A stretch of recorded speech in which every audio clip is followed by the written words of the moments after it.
Bienvenidos amigos a esta reflexión del día de hoy lunes. Saludo fraterno y cordial a todos los que nos ven a esta hora. Gracias por acompañarnos en todas las redes que yo salgo en estos momentos, en la red de Legón, en la red de Fibranet Plus, en mi canal digital, en Facebook, en YouTube y en WhatsApp. Gracias a todos ellos por permitir que yo llegue a muchos hogares. Espero que los hogares que me reciban pues compartan este video si les parece interesante con sus amigos y con sus familiares.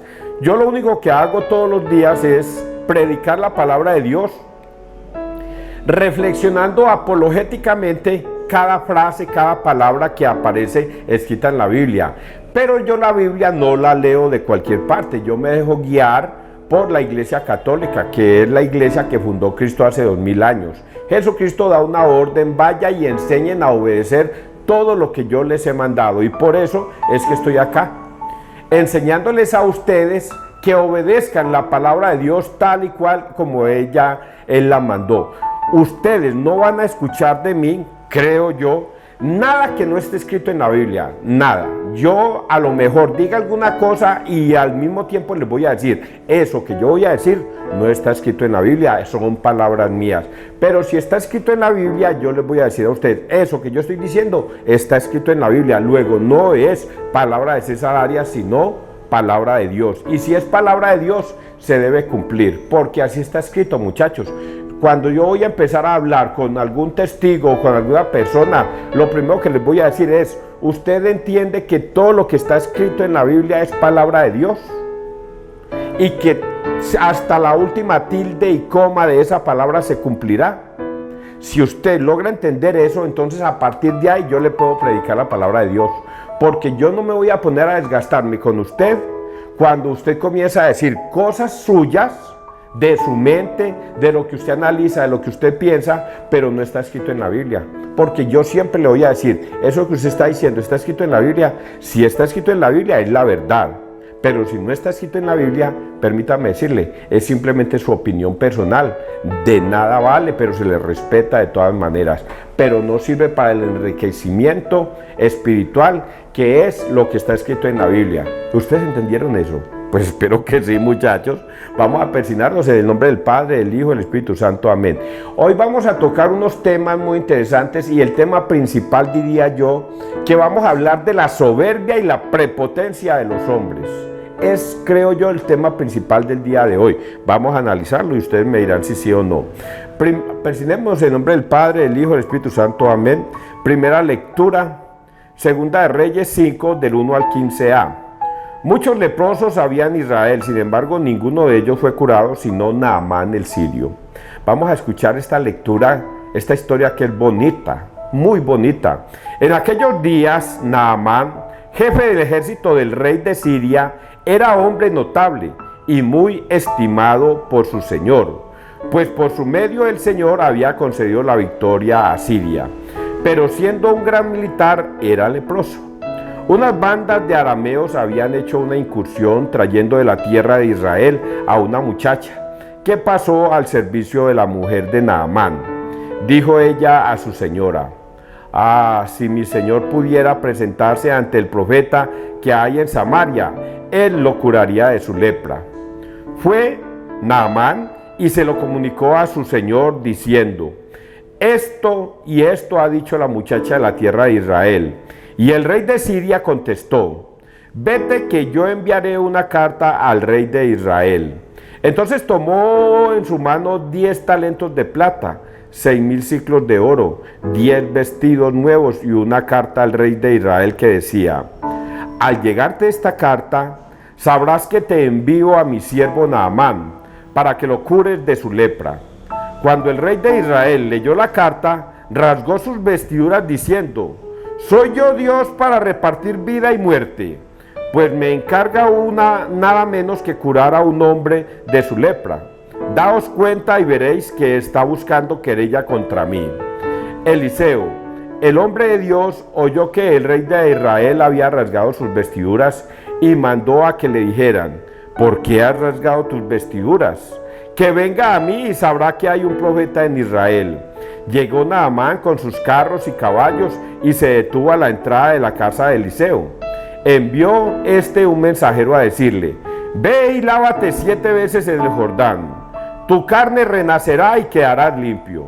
Naamán se puso furioso y se marchó diciendo: yo me había dicho, saldrá seguramente a mi encuentro, se detendrá, invocará el nombre de su Dios, frotará con su mano mi parte enferma y sanaré de la lepra.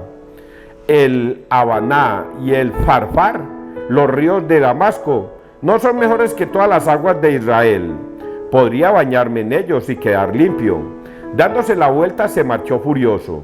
Sus servidores se le acercaron para decirle: Padre mío, si el profeta te hubiese mandado una cosa difícil, no lo habrías hecho. ¿Cuánto más si te ha dicho? ¿Cuánto más si te ha dicho? Lávate y quedarás limpio. Bajó pues y se bañó en el Jordán 7 veces, conforme a la palabra del hombre de Dios, y su carne volvió a ser como la de un niño pequeño. Quedó limpio. Naamán y toda su comitiva regresaron al lugar donde se encontraba el hombre de Dios. Al llegar se detuvo ante él exclamando: ahora conozco que no hay en toda la tierra otro Dios que el de Israel. Palabra de Dios, te alabamos a ti, Señor Jesús. Voy a empezar por este final. Y es que el final habla de un hombre arrepentido, de soberbia y de prepotencia. Y entonces este hombre, ustedes lo escucharon ahorita, ¿cierto? En la historia. Oiga, el Farfán y el yo no sé qué ríos de Siria son más limpios que ese río que me mandan a bañar. No me bañaré yo allá y quedaré más limpio que en ese río que él me está mandando. Y se fue todo rabioso, enojado, que porque el profeta Eliseo no lo recibió, no lo atendió. Soberbio, prepotente, creyó que Eliseo lo iba a recibir haciéndole venia y toda la cosa, que porque era el jefe del ejército sirio y todas las cosas. Y Eliseo ni siquiera se asomó a la puerta. Mandó al criado y le dijo: va, dígale que se bañe 7 veces en el río Jordán y quedará limpio. Ni siquiera salió a recibirlo, y eso lo enfureció al prepotente, al soberbio de Naamán. ¿Y cómo termina? Humillado. Termina humillado con estas últimas frases: ahora conozco que no hay en toda la tierra otro Dios que el de Israel. Naamán no creía en Dios, creía en dioses. Era un hombre pagano, era un hombre que no creía en Dios. ¿Y cómo terminó? Arrodillado, mi hijo, con la cabeza agachada, de darse cuenta que era un hombre soberbio, prepotente. Y ahora me doy cuenta que no hay otro Dios, sino el Dios de Israel. Ahora contemos la historia desde el principio, aunque ya con eso yo creo que debería ser más que suficiente. Pero contemos la historia, pues, para que ustedes conozcan esa historia toda bonita. Es importante. En aquellos días, Naamán, jefe del ejército del rey de Siria, era hombre notable y muy estimado por su señor. Su señor es el rey de Siria, el rey de Siria. Pues por su medio el Señor había conseguido victoria a Siria, pero siendo un gran militar era leproso. Una banda de arameos se metieron a Israel, capturaron y secuestraron a una mujer de israelita y se la llevaron a trabajar al lado de la esposa de Naamán. Y estando allí trabajando con la esposa de Naamán, vio la situación de Naamán leproso y le dijo a la señora: mi señora, si este hombre fuera donde el profeta de Samaria, ese profeta lo curaría. Y ella se lo hizo saber a Naamán, y Naamán se lo hizo saber al rey. Y el rey inmediatamente dijo: pues hombre, voy a mandarle una carta al rey de Israel, diciéndole que me haga ese favor, que me cure a Naamán, que me lo cure de la lepra.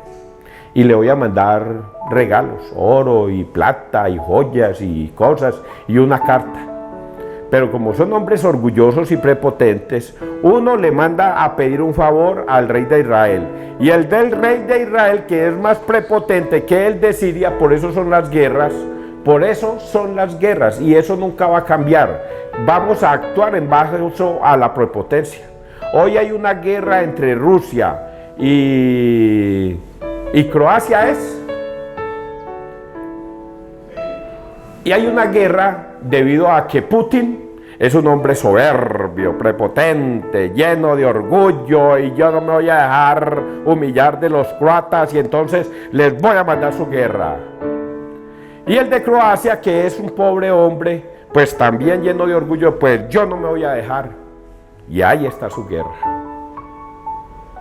El pueblo de Israel contra el grupo Hamas. El grupo Hamas, yo necesito ver humillado al pueblo de Israel porque ellos nos la deben, y entonces crean una guerra hace 2 o 3 o 4 meses, y esa guerra no ha parado porque entraron soberbiamente a aniquilar al pueblo de Israel y a matar gente y a esclavizar y a torturar y secuestrar y todo. Y el pueblo de Israel, yo no me voy a dejar de este grupo jamás, y tenga su guerra. Y esas son las guerras, llenos de soberbia. Entonces este rey de Israel dice, oigan a este, ¿quién me ha dicho que yo soy Dios para yo curar a otro hombre? Este lo que quiere es provocarme. Oiga, el otro le pide un favor y este piensa que lo estás provocando, diciéndole que le cure a Naamán. Y lo que está haciendo es provocarme. Y se rasga sus vestiduras de soberbia. Se rasga sus vestiduras. Y ahí es cuando el profeta Eliseo lo escucha y le manda a decir al rey, a ver, ¿usted por qué se rasga las vestiduras? ¿Qué le dijeron de malo? Deje la soberbia y deje la prepotencia, Señor. Mándeme a Naamán y yo lo curaré. Y ahí es cuando Naamán se va hasta el profeta Eliseo, y ustedes ya escucharon todo el desenlace. Eliseo llega, Naamán llega donde Eliseo, pensó que Eliseo iba a salir a recibirlo y a hacerle venia porque era el general del ejército sirio y todas esas cosas, y Eliseo ni siquiera quiso salir. Vaya, dígale que se bañe 7 veces en el río Jordán. Y la prepotencia de Naamán, ya ustedes la escucharon. ¿Qué es lo que se cree? Yo tengo 2 ríos, el Farfar y otro, que son mucho más limpios que ese Jordán. Son más limpios esos ríos Si yo quisiera bañarme y quedar limpio, pues iba y me bañaba allá, y se fue. Pero siempre el criado, el humilde, que siempre con humildad, la humildad es muy importante, es el que da la clave y le dice, Señor, Padre mío, si el profeta te hubiera pedido algo difícil de hacer, usted lo hubiera hecho. Pero te mandó a hacer algo fácil, y lo que es fácil de hacer, fácil de decir, es fácil de hacer. Vaya y métase a ese río 7 veces. Deje esa soberbia, deje esa prepotencia. Y él dijo, pues sí, la verdad es que he actuado mal. Y fue y se metió 7 veces. 1, 2, 3, 7 veces. Y cuando a la 7ª vez, la piel comenzó a cambiarle y quedó como la de un niño. Y ahí es cuando ustedes vieron el desenlace. Ahora me doy cuenta que no hay otro Dios sino el Dios de Israel. ¿Qué pasó ahí? Que todo hombre soberbio y prepotente, mientras actúe en el mundo con esa situación y no con humildad, mal le tiene que ir en la vida. Avancemos, muchachos. Vamos a leer el Salmo. Seguramente que el Salmo tiene que ver con lo mismo. Salmo 41, y es un resumen. Mi alma tiene sed del Dios vivo. ¿Cuándo veré el rostro de Dios? Como busca la sierva corrientes de agua, así mi alma te busca, a ti, Dios mío. Mi alma tiene sed de Dios, del Dios vivo. ¿Cuándo entraré a ver el rostro de Dios? Envía tu luz y tu verdad, que ellas me guíen y me conduzcan hasta tu monte santo, hasta tu morada. Me acercaré al altar de Dios, al Dios de mi alegría, y te daré gracias al son de la cítara, Dios mío. Ay, qué lindo. Mi alma tiene sed del Dios vivo. ¿Cuándo veré el rostro de Dios? ¿Se acuerdan lo que yo les dije al principio, antes de empezar las lecturas? Les dije, Dios es un Dios misericordioso. Pero vamos a pedirle a Dios que nos dé prosperidad esta semana, que nos dé abundancia esta semana, pero les advertí, ojo, vamos a pedirle a Dios, pero solo Dios escucha a un corazón humillado y arrepentido. Un corazón humillado y arrepentido, Dios no lo desprecia. No, Dios me tendrá que dar prosperidad porque yo declaro, dicen los protestantes, yo declaro prosperidad. Oigan a estos, yo declaro prosperidad. ¡Ja! Oigan a estos, como quien dice, Dios me tiene que obedecer. Así no es Dios.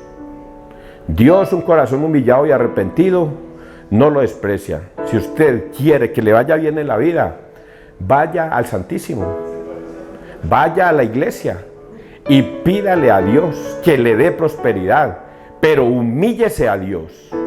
Que yo le declaro prosperidad al mundo. Oigan a estos.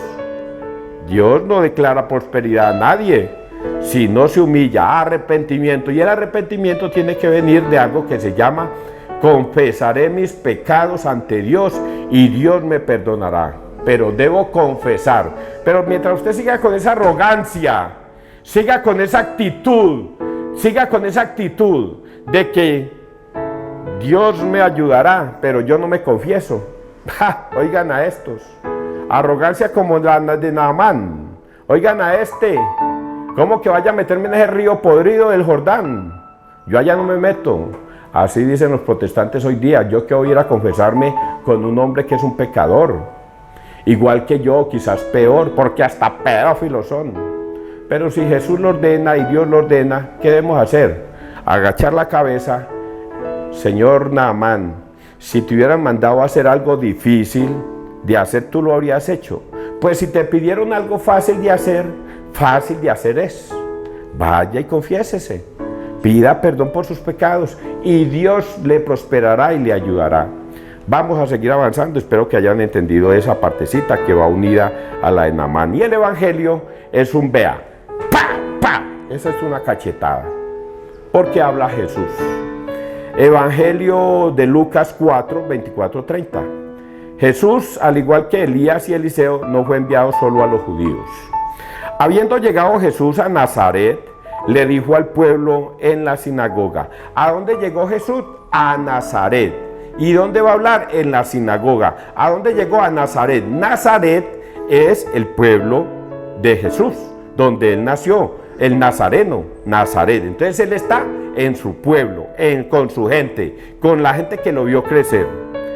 En verdad os digo que ningún profeta es aceptado en su pueblo. Puedo aseguraros que en Israel había muchas viudas en los días de Elías, cuando estuvo cerrado el cielo 3 años y 6 meses, y hubo una gran hambre en todo el país. Sin embargo, a ninguna de ellas fue enviado Elías, sino a una viuda de Sarepta, en el territorio de Sidón. Y muchos leprosos habían en Israel en tiempos del profeta Eliseo. Sin embargo, ninguno de ellos fue curado, sino Naamán el sirio. Al oír esto, todos en la sinagoga se pusieron furiosos y levantándose lo echaron fuera del pueblo y lo llevaron hasta un precipicio del monte sobre el que estaba edificado su pueblo, con intención de despeñarlo. Pero Jesús se abrió paso entre ellos y seguía su camino. Palabra del Señor. Gloria a ti, Señor Jesús. Ya escucharon la historia. Va Jesús a su pueblo a hablar de la palabra de Dios, a contarles los milagros que Él ha hecho. Pero ellos, en vez de recibirlo, llenos de orgullo y de soberbia, ¿y este quién se cree? Este no es el hijo de María y de José el carpintero. María la que hace arepitas por allá en el barrio La Cruz, y José el que hace mesitas y todas esas cosas. ¿De dónde saca tanta sabiduría y tanto conocimiento? ¿Y de dónde salen con todos esos milagros? Y en vez de alabarlo y agachar la cabeza y decir, Señor, tú eres mi Dios, se ponen todos soberbios. Y por eso es que viene esta frase. Nadie es profeta en su propia tierra. Esa frase es de Jesucristo. Nadie es profeta en su propia tierra. Porque aquí he venido a ustedes y ustedes no me recibieron. Y eso mismo pasó en los tiempos de Elías, en Sarepta. Habían viudas. Dios cerró el cielo 3 años y 6 meses, algo así dice. 3 años y 6 meses cerró el cielo. ¿Ustedes saben qué significa cerrar el cielo? Significa que va a haber hambruna. Significa que Dios no va a intervenir en las tierras. significa que va a haber sol y va a destruir todo. Y durante 3 años, 3 meses, eso es mucho tiempo. Hubo hambre en ese tiempo y hubo viudas desamparadas, porque recordemos que en ese tiempo la mujer no tenía mucho valor, no valía nada. Solamente tenía valor si tenía marido. Si no tenía marido, quedaba viuda y desamparada, porque ¿quién más le iba a ayudar? No existían las IPS, no existían los subsidios, no existía Petro, no existía nadie que quisiera ayudarles, quedaban a su intemperie. Y por eso Dios dice a estos hombres, vea, en los tiempos de Sarepta, en Elías, en Sarepta había muchas viudas, pero Dios escogió la mujer de Sarepta, una mujer que se iba a quitar la vida, porque tenía un pedacito de pan, a un poquitico de aceite y un poquitico de harina para hacer un pan, al revolverlo, hornearlo y comerlo, y ya quedaba. Cuando fue Elías donde esa mujer Elías le pidió, dame un pedacito de pan de comer. Y la mujer le dijo, vea mi señor, lo único que tengo es este poquito de aceite y este poquitico de harina. Voy a hacer un pancito y me lo voy a comer con mi hijo, y luego dejaré que la vida se me vaya, porque no tengo más, ya, este es el final. Y Elías dijo, te voy a poner a prueba, mujer. Si me haces ese pancito y me lo das a mí, Dios te va a cuidar hasta que vuelva a llover. Y esa mujer, cargada de fe, que no creía en Dios, pero creía en ese profeta, lo hizo. Le dio ese pedacito de pan, lo horneó y se lo dio a Elías. E inmediatamente el alcúzar de aceite no se acababa. Ella vaciaba y volvía a quedar lleno, vaciaba y quedaba llena. La harina se multiplicó. Ella hacía panes y panes y seguía la harina llena, seguía y seguía. No aguantó hambre porque Dios se miró en ella. La misericordia de Dios hizo que ella fructificara. Y lo mismo le pasó a Naamán. Naamán era un hombre sirio, no era del pueblo elegido, no era el pueblo elegido, pero Dios escogió a ese hombre para demostrar su misericordia y que ese hombre se arrepintiera, dándole a entender a estos hombres nazarenos, a estos hombres compañeros de él, diciéndoles: ustedes creen estar en la salvación, ustedes creen que Dios está con ustedes a toda hora y que con nadie más. Voy a decirles esto, muchachos, nadie es profeta en su tierra y Dios no es de ustedes. Y por eso es que les dio ese ejemplo de la mujer de Sarepta, la viuda de Sarepta, y del Naamán el sirio, para que se dieran cuenta que Dios tiene misericordia, no solamente con su pueblo, sino con todos los pueblos del mundo. ¿Entendieron esto tan bonito, muchachos? ¿Usted cómo es su vida? Soberbio, prepotente, yo que voy a ir a confesarme con un hombre pecador igual que yo, o voy a ir a agachar la cabeza y voy a confesarme y a pedirle misericordia a Dios para que me vaya bien en la vida. Usted decide. Qué lástima de los protestantes que son así. Que Dios te bendiga, que Dios nos bendiga donde quiera que todos estemos.